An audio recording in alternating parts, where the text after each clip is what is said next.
Je dirais que, en fait, j'ai créé le réseau Homme Québec parce que, effectivement, je me rendais compte que les hommes avaient beaucoup de difficultés à parler, à communiquer, étaient beaucoup prisonniers du silence.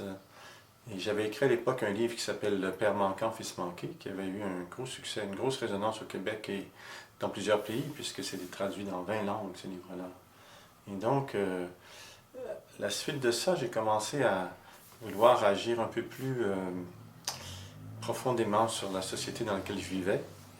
Et j'ai travaillé beaucoup dans l'ouest du Canada et aux États-Unis aussi. Et là, on voyait naître ce qui s'appelle the Men's Movement, un mouvement des hommes, avec la création de groupes de parole. Et pendant plusieurs années, je me rendais à Vancouver pour parler à un de ces groupes-là. Mais avec les années, voyais que ça s'effritait. Ils avaient créé beaucoup de groupes de parole, mais ça s'effritait. Et quand j'étais à Vancouver, je me suis rendu compte qu'en fait, ce qu'il faudrait, c'était créer un réseau, c'est-à-dire une structure d'accueil, et qui fait que les groupes de parole restent associés entre eux par cette structure, qui s'est appelée en fait le réseau Homme Québec.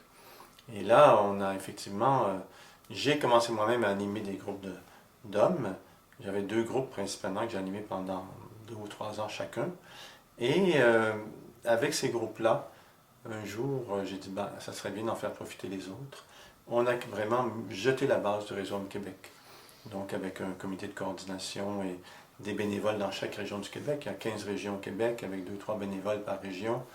Et c'était une aventure extraordinaire, en fait, auquel j'ai consacré plusieurs années, 3 ou 4 ans, vraiment presque à temps plein pour le réseau.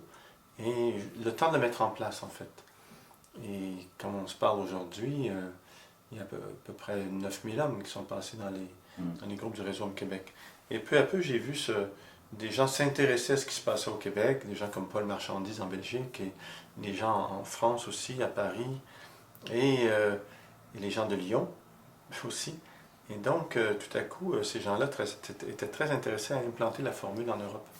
Donc, c'est devenu un réseau Homme France, réseau Homme Belge, réseau Homme Lyon, Rhône-Alpes, tout ça. Alors, j'ai tout vu apparaître ces choses-là, je les ai accompagnés. En fait.